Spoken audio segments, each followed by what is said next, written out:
ओम नमो भगवते वासुदेवाय। श्रीमद् भागवत महापुराण के द्वितीय खंड के दशम स्कंद का 10वां अध्याय पढ़ रही हूँ। जमला अर्जुन का उद्धार। राजा परीक्षित ने पूछा, भगवान आप कृपा ये बतलाइए कि नलकूबर और मणिग्रीव को शाप क्यों मिला। उन्होंने ऐसा कौन सा निंदित कर्म किया था जिसके कारण परम शांत देव ऋषि नारद जी को भी क्रोध आ गया। श्री सुखदेव जी ने कहा, परीक्षित, नलकूबर और मणिग्रीव ये दोनों एक तो धनाक्ष कबीर के पुत्र थे और दूसरे इनकी गिनती हो गई थी रुद्र भगवान के अनुचरों में। इससे उनका घमंड बढ़ गया। एक दिन वे दोनों मंदाकिनी के तट पर कैलाश के रमणीक उपवन में वारुण्य मदिरा पीकर मद उन्मत्त हो रहे थे। नशे के कारण उनकी आंखें घूम रही थीं। बहुत सी स्त्रियां उनके साथ गा बजा रही थीं और वे पुष्पों से लदे हुए वन में उनके साथ विहार कर रहे थे। उस समय गंगा जी में पात के पात कमल खिले हुए थे। वे स्त्रियों के साथ जल के भीतर घुस गए और जैसे हाथियों का जोड़ा हथनियों के साथ जल क्रीड़ा कर रहा हो, वैसे ही वे उन जूतियों के साथ तरह तरह की क्रीड़ा करने लगे। परीक्षित, संयोगवश उधर से परम समर्थ देव ऋषि नारद जी आ निकले। उन्होंने उन यक्ष युवकों को देखा और समझ लिया कि ये इस समय मतवाले हो रहे हैं। देवऋषि नारद को देखकर वस्त्रहीन अप्सराएं लजा गईं। शाप के डर से उन्होंने तो अपने अपने कपड़े झट से पहन लिए, परंतु इन यक्षों ने कपड़े नहीं पहने। जब देवऋषि नारद जी ने देखा कि ये देवताओं के पुत्र होकर श्रीमद से अंधे और मदिरा पान करके उन्मत्त हो रहे हैं, तब उन्होंने उन पर अनुग्रह करने के लिए शाप देते हुए कहा। देवऋषि नारद के शाप देने में दो हेतु थे। एक तो अनुग्रह, उनके मद का नाश करना, और दूसरा अर्थ था श्री कृष्ण की प्राप्ति करवाना। नारद जी ने कहा, जो लोग अपने प्रिय विषयों का सेवन करते हैं उनकी बुद्धि को सबसे बढ़कर नष्ट करने वाला है श्रीमद। धन संपत्ति का नशा, हिंसा आदि रजोगुणी कर्म और कुलीनता आदि का अभिमान भी उससे बढ़कर बुद्धि भ्रंशक नहीं है, क्योंकि श्रीमद के साथ साथ तो स्त्री, जुआ और मदिरा भी रहती है।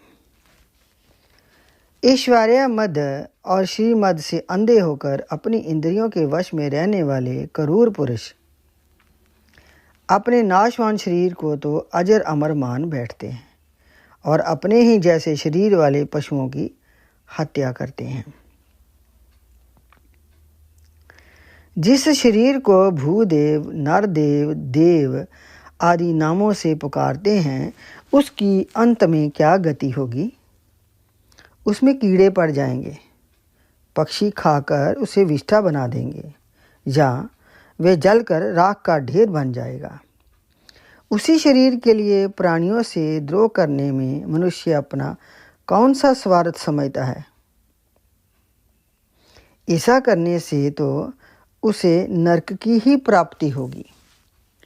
बतलाओ तो सही, ये शरीर किसकी संपत्ति है। अन्न देकर पालने वाले की है या गर्भाधान कराने वाले पिता की। यह शरीर उसे 9 महीने पेट में रखने वाली माता का अथवा माता को पैदा करने वाले नाने का। जो बलवान पुरुष बलपूर्वक इससे काम करा लेता है उसका है, अथवा दाम देकर खरीद लेने वाले का। चिता की जिस धधकती आग में जे जल जाएगा उसका है, अथवा जो कुत्ते सियार इसको चीथ चीथ कर खा जाने की आशा लगाए बैठे हैं उसका है। ये शरीर एक साधारण सी वस्तु है, प्रकृति से पैदा होता है और उसी में समा जाता है। ऐसी स्थिति में मूर्ख पशुओं के सिवा और ऐसा कौन बुद्धिमान है जो इसको अपना आत्मा मानकर दूसरों को कष्ट पहुंचाएगा, उनके प्राण लेगा। जो दुष्ट श्रीमद से अंधे हो रहे हैं, उनकी आंखों में ज्योति डालने के लिए दरिद्रता ही सबसे बड़ा अंजन है, क्योंकि दरिद्र ये देख सकता है कि दूसरे प्राणी भी मेरे ही जैसे हैं। जिसके शरीर में एक बार कांटा गड़ जाता है, वे नहीं चाहता कि किसी भी प्राणी को कांटा गड़ने की पीड़ा सहनी पड़े, क्योंकि उस पीड़ा और उसके द्वारा होने वाले विकारों से वे समझता है कि दूसरे को भी वैसी ही पीड़ा होती है। परंतु जिसे कभी कांटा गड़ा ही नहीं, वे उसकी पीड़ा का अनुमान नहीं कर सकता। दरिद्र में घमंड और हेकड़ी नहीं होती, वे सब तरह के मदों से बचा रहता है, बल्कि दैववश उसे जो कष्ट उठाना पड़ता है, वह उसके लिए एक बहुत बड़ी तपस्या है। जिसे प्रतिदिन भोजन के लिए अन्न जुटाना पड़ता है, भूख से जिसका शरीर दुबला पतला हो गया है, उस दरिद्र की इंद्रियां भी अधिक विषय नहीं भोगना चाहती, सूख जाती हैं, और फिर वे अपने भोगों के लिए दूसरे प्राणी को सताता भी नहीं, उनकी हिंसा नहीं करता। यद्यपि साधु पुरुष समदर्शी होते हैं, फिर भी उनका समागम दरिद्र के लिए ही सुलभ है, क्योंकि उसके भोग तो पहले ही से ही नष्ट छूटे हुए हैं। अब संतों के संग से उसकी लालसा तृष्णा भी मिट जाती है और शीघ्र ही उसका अंतःकरण भी शुद्ध हो जाता है। धनी पुरुष में 3 दोष होते हैं: धन, धन का अभिमान और धन की तृष्णा। दरिद्र पुरुष में पहले 2 नहीं होते, धन या धन का अभिमान नहीं होता, केवल तीसरा ही दोष रहता है, धन की तृष्णा। इसलिए सत्पुरुषों के संग से धन की तृष्णा मिट जाने पर धनियों की अपेक्षा उसका शीघ्र कल्याण होता है। जिन महात्माओं के चित्त में सबके लिए समता है, जो केवल भगवान के चरणारविंदों का मकरंद रस पीने के लिए सदा उत्सुक रहते हैं, उन्हें दुर्गुणों के खजाने अथवा दुराचारियों की जीविका चलाने वाले और धन के मद से मतवाले दुष्टों की क्या आवश्यकता है? वे तो उनकी अपेक्षा के ही पात्र हैं।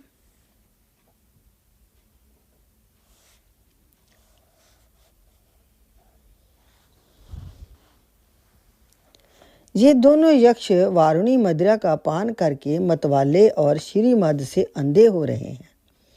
अपनी इंद्रियों के अधीन रहने वाले इन स्त्री लंपट यक्षों का अज्ञान जनित मद मैं चूर चूर कर दूंगा। देखो तो सही, कितना अनर्थ है कि ये लोकपाल कुबेर के पुत्र होने पर भी मद उन्मत्त होकर अचेत हो रहे हैं, और इनको इस बात का भी पता नहीं है कि हम बिल्कुल नंग धड़ंग हैं। इसलिए ये दोनों अब वृक्ष जोनी में जाने के योग्य हैं। ऐसा होने से इन्हें फिर इस प्रकार का अभिमान न होगा। वृक्ष योनि में जाने पर भी मेरी कृपा से इन्हें भगवान की स्मृति बनी रहेगी, और मेरे अनुग्रह से देवताओं के 100 वर्ष बीतने पर इन्हें भगवान श्री कृष्ण का सान्निध्य प्राप्त होगा, और फिर भगवान के चरणों में परम प्रेम प्राप्त करके ये अपने लोक में चले जाएंगे। श्री सुखदेव जी कहते हैं, देव ऋषि नारद इस प्रकार कहकर भगवान नर नारायण के आश्रम पर चले गए। शाप वरदान से तपस्या क्षीण होती है। नालकुबर मणिग्रीव को शाप देने के पश्चात नर नारायण आश्रम की यात्रा करने का ये अभिप्राय है कि फिर से तप संचय कर लिया जाए। नलकूबर और मणिग्रीव ये दोनों एक ही साथ अर्जुन वृक्ष होकर जमला अर्जुन नाम से प्रसिद्ध हुए। भगवान श्री कृष्ण ने अपने परम प्रेमी भक्त देव ऋषि नारद जी की बात सत्य करने के लिए धीरे धीरे उखल घसीटते हुए उस और प्रस्थान किया जिधर जमला अर्जुन वृक्ष थे। भगवान ने सोचा कि देव ऋषि नारद मेरे अत्यंत प्यारे हैं और ये दोनों भी मेरे भक्त कुबेर के पुत्र हैं, इसलिए महात्मा नारद जो कुछ कहा है उसे मैं ठीक उसी रूप में पूरा करूँगा। भगवान श्री कृष्ण अपनी कृपा दृष्टि से उन्हें मुक्त कर सकते थे, परंतु वृक्षों के पास जाने का कारण ये है कि देव ऋषि नारद ने कहा था कि तुम्हें वासुदेव का सानिध्य प्राप्त होगा। ये विचार करके भगवान श्री कृष्ण दोनों वृक्षों के बीच में घुस गए। वे तो दूसरी ओर निकल गए, परंतु उखल टेढ़ा होकर अटक गया। दामोदर भगवान श्री कृष्ण की कमर में रस्सी कसी हुई थी। उन्हें अपने पीछे लुढ़कते हुए उखल को यूं ही तनक जोर से खींचा, त्यों ही पेड़ों की सारी जड़ें उखड़ गईं। समस्त बल विक्रम के केंद्र भगवान का तनिक सा जोर लगते ही पेड़ों के तने, शाखाएं, छोटी छोटी डालियां और एक एक पत्ते कांप उठे और वे दोनों बड़े जोर से तड़तड़ाते हुए पृथ्वी पर गिर पड़े। उन दोनों वृक्षों में से अग्नि के समान तेजस्वी दो सिद्ध पुरुष निकले। उनके चमचमाते हुए सौंदर्य से दिशाएं दमक उठीं। उन्होंने संपूर्ण लोकों के स्वामी भगवान श्री कृष्ण के पास आकर उनके चरणों में सिर रखकर प्रणाम किया और हाथ जोड़कर शुद्ध हृदय से वे उनकी इस प्रकार स्तुति करने लगे। उन्होंने कहा, सच्चिदानंद स्वरूप सबको अपनी ओर आकर्षित करने वाले परम जोगेश्वर श्री कृष्ण, आप प्रकृति से अतीत स्वयं पुरुषोत्तम हैं। वेदज्ञ ब्राह्मण ये बात जानते हैं कि ये व्यक्त और अव्यक्त संपूर्ण जगत आपका ही रूप है। आप ही समस्त प्राणियों के शरीर, प्राण, अंतःकरण और इंद्रियों के स्वामी हैं तथा आप ही सर्वशक्तिमान, काल, सर्वव्यापक एवं अविनाशी ईश्वर हैं। आप ही महतत्व और वह प्रकृति हैं जो अत्यंत सूक्ष्म एवं सप्तम गुण, रजोगुण और तमोगुण रूपा हैं। आप ही समस्त स्थूल और सूक्ष्म शरीरों के कर्म, भाव, धर्म और सत्ता को जानने वाले सबके साक्षी परमात्मा हैं। वृत्तियों से ग्रहण किए जाने वाले प्रकृति के गुणों और विकारों के द्वारा आप पकड़ में नहीं आ सकते। स्थूल और सूक्ष्म शरीर के आवरण से ढका हुआ ऐसा कौन सा पुरुष है जो आपको जान सके, क्योंकि आप तो उन शरीरों के पहले भी एक रस विद्यमान थे। समस्त प्रपंच के विधाता भगवान वसुदेव को हम नमस्कार करते हैं। प्रभु, आपके द्वारा प्रकाशित होने वाले गुणों से ही आपने अपनी महिमा छिपा रखी है। पर ब्रह्म स्वरूप श्री कृष्ण, हम आपको नमस्कार करते हैं। आप प्राकृत शरीर से रहित हैं, फिर भी जब आप ऐसे पराक्रम प्रकट करते हैं जो साधारण शरीरधारियों के लिए शक्य नहीं है और जिनसे बढ़कर तो क्या जिनके समान भी कोई नहीं कर सकता, तब उनके द्वारा उन शरीरों में आपके अवतारों का पता चल जाता है। प्रभु, आप ही समस्त लोगों के अभ्युदय और निःशेष का लिए इस समय अपनी संपूर्ण शक्तियों से अवतीर्ण हुए हैं। आप समस्त अभिलाषाओं को पूर्ण करने वाले परम कल्याण स्वरूप आपको नमस्कार है। परम मंगल स्वरूप आपको नमस्कार है। परम शांत सबके हृदय में विहार करने वाले जदुवंश शिरोमणि श्री कृष्ण को नमस्कार है। अनंत हम आपके दासों-दास हैं, आप ये स्वीकार कीजिए। देवऋषि भगवान नारद ने के परम अनुग्रह से हम अपराधियों को आपका दर्शन प्राप्त हुआ है। प्रभु, हमारी वाणी आपके मंगलमय गुणों का वर्णन करती रहे, हमारे कान आपकी रश्मि कथा में लगे रहें, हमारे हाथ आपकी सेवा और मन आपके चरण कमलों की स्मृति में रम जाएं। ये संपूर्ण जगत आपका निवास स्थान है।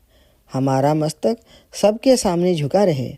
संत आपके प्रत्यक्ष शरीर हैं, हमारी आंखें उनके दर्शन करती रहें। श्री सुखदेव जी कहते हैं, सौंदर्य माधुर्य निधि गोकुलेश्वर श्री कृष्ण ने नलकूबर और मणिग्रीव के इस प्रकार स्तुति करने पर रस्सी से उखल में बंधे बंधे ही हंसते हुए कहा, तुम लोग श्रीमद से अंधे हो रहे थे। मैं पहले से ही ये बात जानता था कि परम कारुणिक देव ऋषि नारद ने शाप देकर तुम्हारा ऐश्वर्य नष्ट कर दिया तथा इस प्रकार तुम्हारे ऊपर कृपा ही कर दी। जिनकी बुद्धि समदर्शिनी है और हृदय पूर्ण रूप से मेरे प्रति समर्पित है, उन साधु पुरुषों के दर्शन से बंधन होना ठीक वैसे ही संभव नहीं है जैसे सूर्य उदय होने पर मनुष्य के नेत्रों के सामने अंधकार का होना। इसलिए नलकूबर और मणिग्रीव, तुम लोग मेरे प्राण होकर अपने अपने घर जाओ। तुम लोगों को संसार चक्कर से छुड़ाने वाले भक्ति भाव की जो तुम्हें अभीष्ट है प्राप्ति होगी। श्री सुखदेव जी कहते हैं, जब भगवान ने इस प्रकार कहा तब उन दोनों ने उनकी परिक्रमा की और बार बार प्रणाम किया। इसके बाद उखल में बंधे हुए सर्वेश्वर की आज्ञा प्राप्त करके उन लोगों ने उत्तर दिशा की यात्रा की। इति श्रीमद् भागवत महापुराण के द्वितीय खंड के 10वें स्कंद का 10वां अध्याय संपूर्ण। आरती। श्रीमद् भागवत की आरती। आरती अति पावन पुराण की, धर्म भक्ति विज्ञान खान की। महापुराण भागवत निर्मल, शुकमुख विगलित निगम कल्प फल। परमानंद सुधा रस में कल, लीला रति रस रस निधान की। आरती अति पावन पुराण की, धर्म भक्ति विज्ञान खान की। कलिमलि मथनी त्रिताप निवारणी, जन्म मृत्यु में भव भय हारणी। सेवत सतत सकल सुख कारणी, सुमहोषधि हरि चरित गान की। आरती अति पावन पुराण की, धर्म भक्ति विज्ञान खान की। विषय विलास विमोह विनाशनी, विमल विराग विवेक विकाशनी। भगवत तत्व रहस प्रकाशनी, परम ज्योति परमात्मा ज्ञान की। आरती अति पावन पुराण की, धर्म भक्ति विज्ञान खान की। परमहंस मुनि मन उल्लासनी, रस हृदय रस रास विलासनी। भुक्ति मुक्ति रति प्रेम सुदासिनी, कथाय किंचन प्रिय सुजान की। आरती अति पावन पुराण की, धर्म भक्ति विज्ञान खान की। ओम नमो भगवते वासुदेवाय।